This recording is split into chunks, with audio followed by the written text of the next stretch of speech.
So on this 2014 F350, it's got a heck of an oil leak. So today we are going to walk you through or show you all that it takes to replace the upper oil pan, the lower oil pan, and all the gaskets and seals on the lower end, front and rear cover, front and rear main seal, vacuum pump gasket.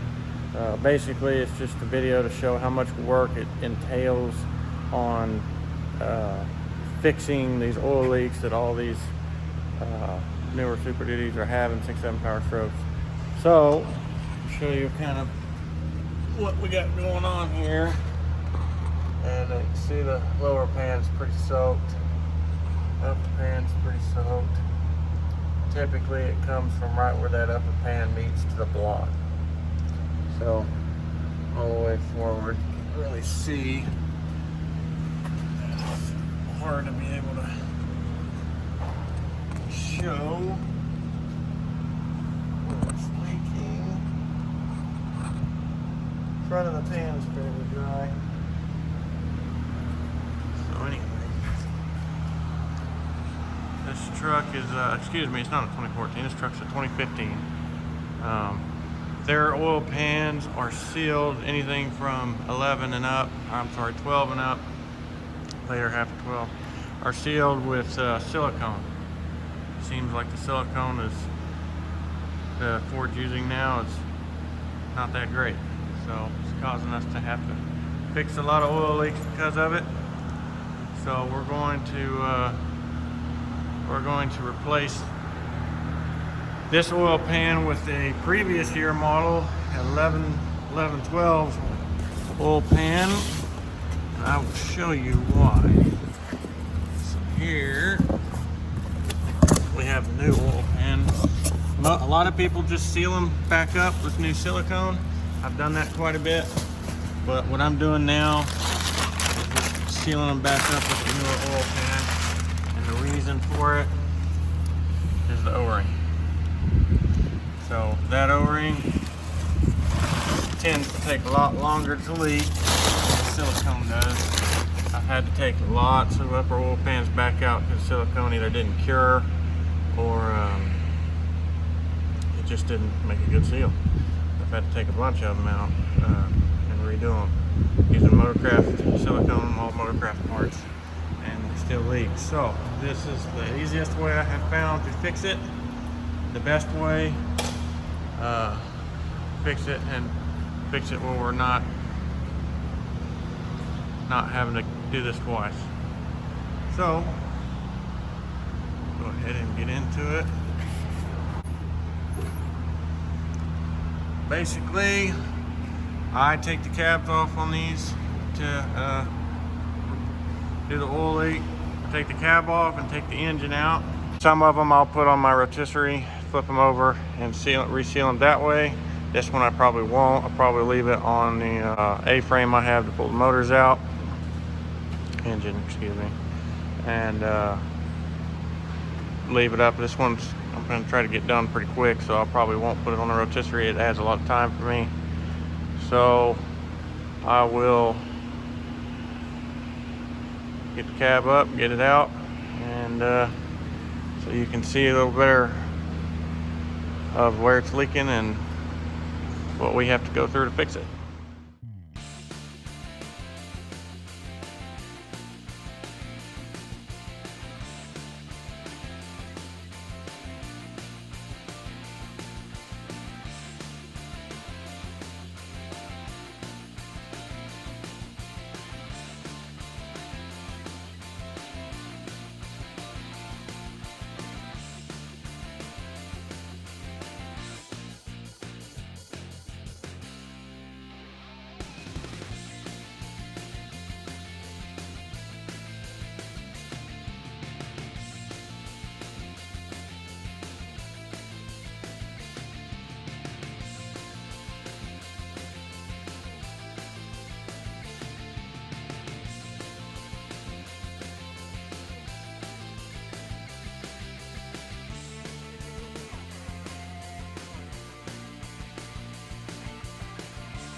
that was showing how long it takes to take a cab off. We're at an hour and 30 minutes.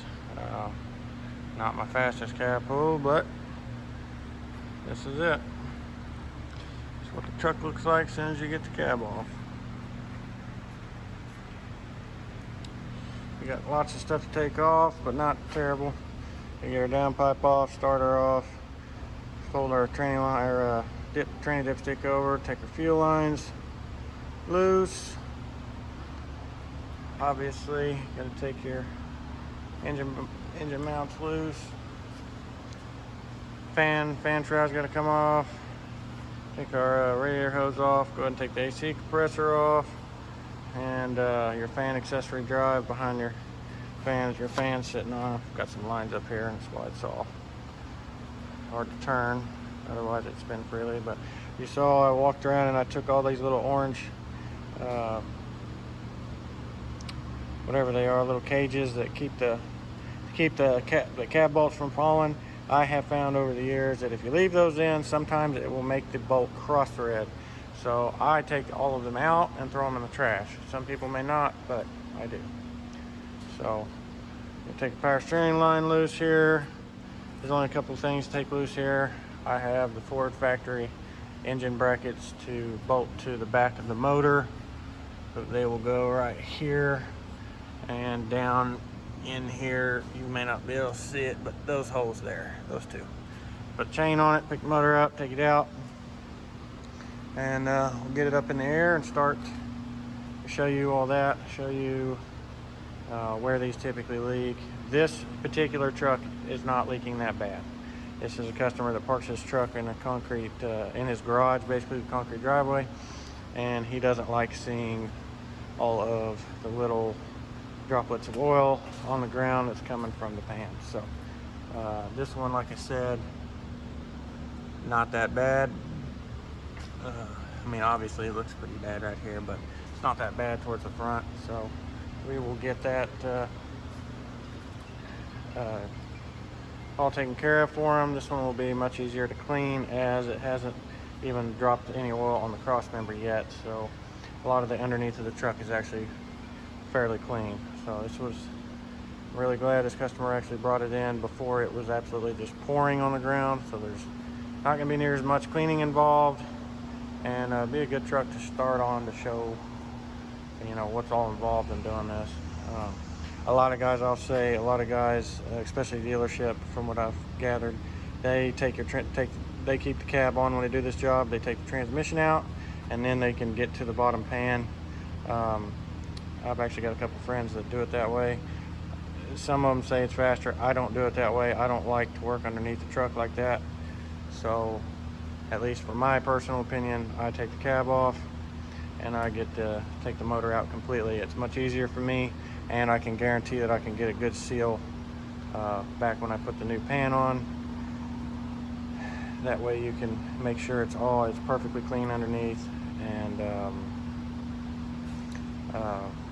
make sure you get a good seal so you don't have to do this again. Like I said, I've had one truck I've actually had to take the motor back out 3 times to make it seal. So that's part of the reason I do it this way. It's why I replace the pan when I reseal them. A lot of guys don't. I used to never replace the pan whenever I resealed them, but after I had a string of 2 or 3 trucks that were coming back leaking, that's the fix for me. So that's the way I do it. A lot of guys don't. A lot of guys just reseal them with the silicone, and that works for them. Great. For me, I have to warranty it. And it comes out of my pocket, my time, whenever I have to warranty it. Not like a dealership or a bigger shop. I'm just a small 4-bay shop, and it's all out of my pocket. So I'm just fixing them the way I know it doesn't come back leaking for me. That's how we do it. But anyways, get on with it. We'll get this thing popped out of here and show you what we got to do to begin the reseal process.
got it up on our A-frame. I can kind of show you, using my phone as a other phone as a flashlight, see where it's leaking. Right there, where the lower pan meets the block. Right there is where they leak. And they'll do it all the way down. This one, like I said earlier, is not bad. Look at that. That pan is actually, considering it's fairly clean compared to most of them that I see. As you can see, the front cover is a little dirty, but it's not bad. It's what I would consider dang near dry. So it's all that's about to come off. Flip the camera up so you can see it all. As you can see, it's pretty bad right here.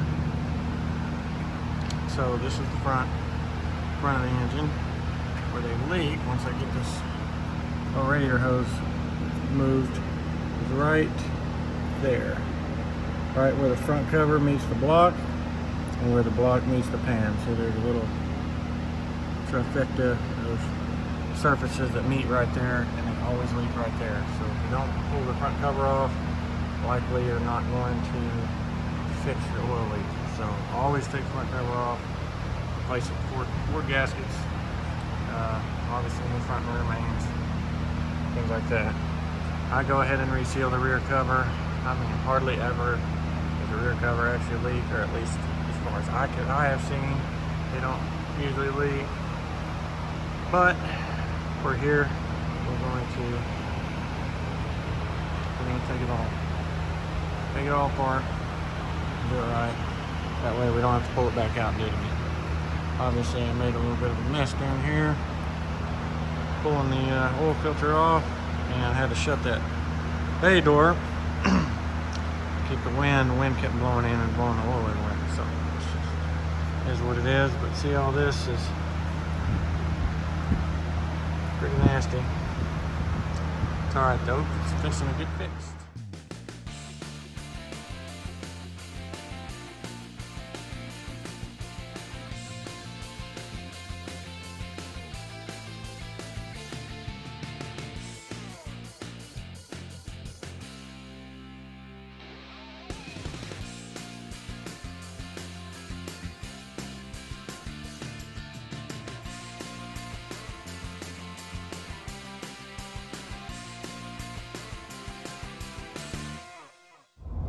Alright guys, about to pull back into the shop after lunch.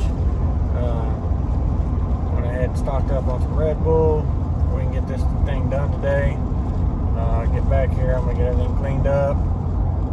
Get the block surfaces buffed and get everything ready to go back together. Anyways, I know that some of these videos, in some of these videos and clips from getting this thing apart when I'm trying to explain stuff, I know I'm not being loud enough. I'll get better about being loud. I may even think about getting a microphone or something that's close to my, hangs on my shirt or something like that. I don't talk very loud, so I'm finding that is a problem. It's hard to hear me on the video. Also mumble a lot, so I'm going to try to get better about the mumbling. I know I'm really bad about that, so I'll try to enunciate a little better. You know, for me, it's a learning curve. This will be probably one of the first few videos that we do, if not the first. So,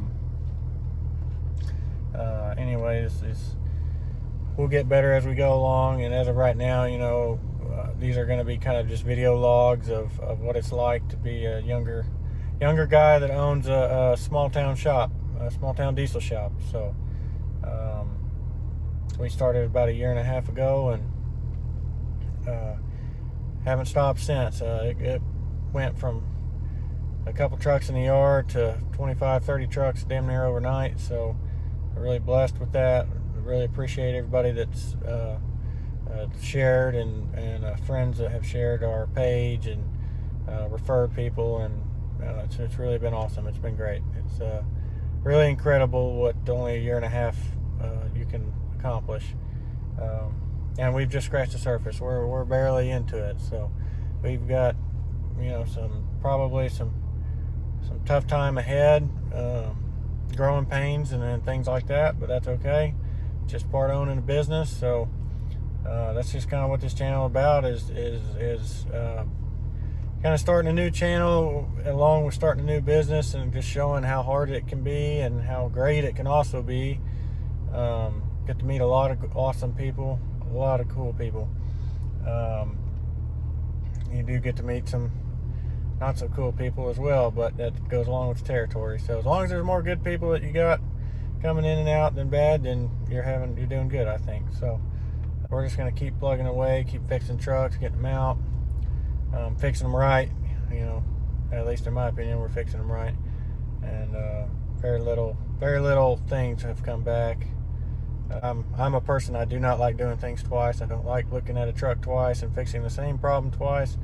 So we try to cover all our bases and get them fixed the first time, so they don't come back for those problems. And hopefully we do a good enough job that the customer returns when other problems come up, and hopefully that we're priced fairly for what we're putting out. And you know, obviously, in my opinion, I think we're right where we should be. So apparently a lot of other people think so too, because we've got a lot of customers, a lot of repeat customers. So it's been pretty neat. It's been a heck of a learning experience, let me tell you. I jumped into it thinking I was a lot more ready than I was, and thought that we were just gonna be skating through, and reality set in, you know, obviously pretty quickly. And there was a lot of stuff I didn't know. The technical side of it, the fixing trucks and stuff, I have that down pretty well. I'm not perfect by any means, and neither is anybody that works for me. But we do I think we do a real good job getting them fixed right. But anyway, the business side of it has been a challenge for me. I'm not as much of a business-oriented person. Luckily, I have my wife that she is very business-oriented, and she's really helped me immensely get this thing rolling and stay rolling. So she's been an amazing help, and I really couldn't do it without her. So to have that has been pretty awesome. Just still just day-to-day, you know, office things, and you know, sometimes even it's just getting bills paid and seeing that they need to be paid, and stuff that just goes along with business. You know, all those things plays a part in keeping the wheels turning here. So that's just kind of what this is about. It's just showing what's all involved in new business, and I'd like to show a lot of what's involved in the repairs. You know, there's a lot of people that they just don't really understand what they're getting charged for. They don't understand why the labor is, you know, there's so many hours of labor on it, and they just don't. It's just people that don't understand, or just can't.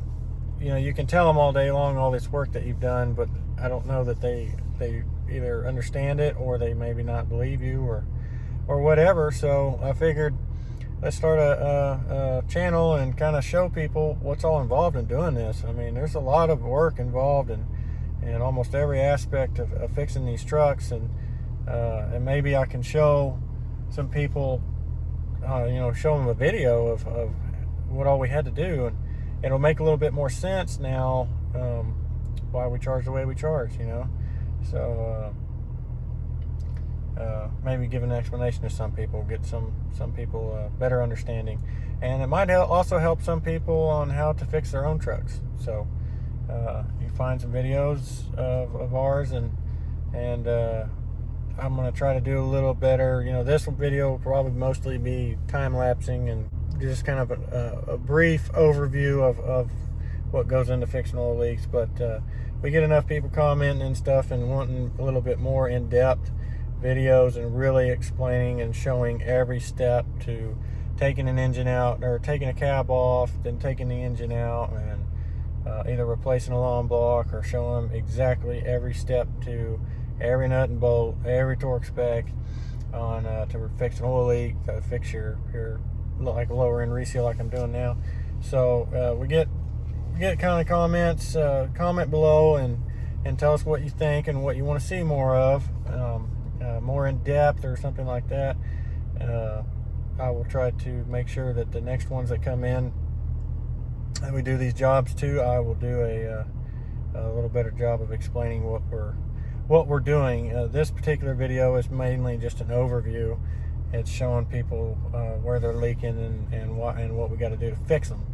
So that's about it for now. Let's get back into it and get these parts cleaned up and get them back on the engine and get this engine back in the truck and get this over with. So we'll catch you later. All right, guys, check it out. We got a clean front cover. Nice and clean front cover. She is clean from top to bottom. Blew it out with air. I just degrease these. I just throw some of the degreaser. I use Zeps. It seems to work the best. There might be better out there. That's just easiest for me to get.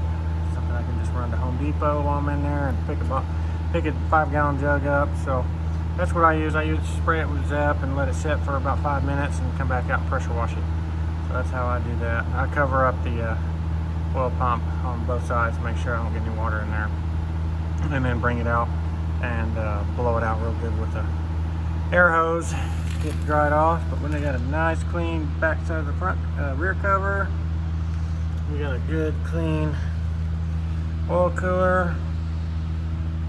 This truck has such little miles on it. I'm not replacing the oil cooler. This truck's barely got over 100,000, so we're not going to replace the oil cooler. It looks good. Be careful with the engine when we go back in so we don't scrape the oil cooler on the K-member. So got our oil filter housing. It cleaned up okay. It's still a little dirty, but it's as good as it's going to get. So blew them all out. I'll blow them out again before I install it, but that's the gist of it, getting them clean. Like I said, this truck wasn't really that dirty. It wasn't leaking that bad just yet. So these were actually very easy to clean compared to most of them. Most of them you're out there and pressure washing for a while and degreasing it, letting it dry off, degrease it again. I do not have a big parts like engine cleaner, heated engine cleaning little carousel yet, so that's how I'm having to clean them. It'll be nice one day when we can get one because it makes this job much easier. However, this works pretty good, so customer will be happy. His engine will be nice and clean. So I went ahead and brake cleaned off the surfaces here. I'm about to take a little red Rolock wheel and buff them out. Same thing with underneath. We still got a little bit of silicone under here. I got to get off with a razor blade, but get it nice and cleaned up for him and get it all put back on there. So just want to show y'all what the individual pieces look like clean. Get them back in this truck and get it going.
What's up, guys? We finally got it done. We got it in the frame. Get it slid in here right quick and get the cab back down on it and fire it up.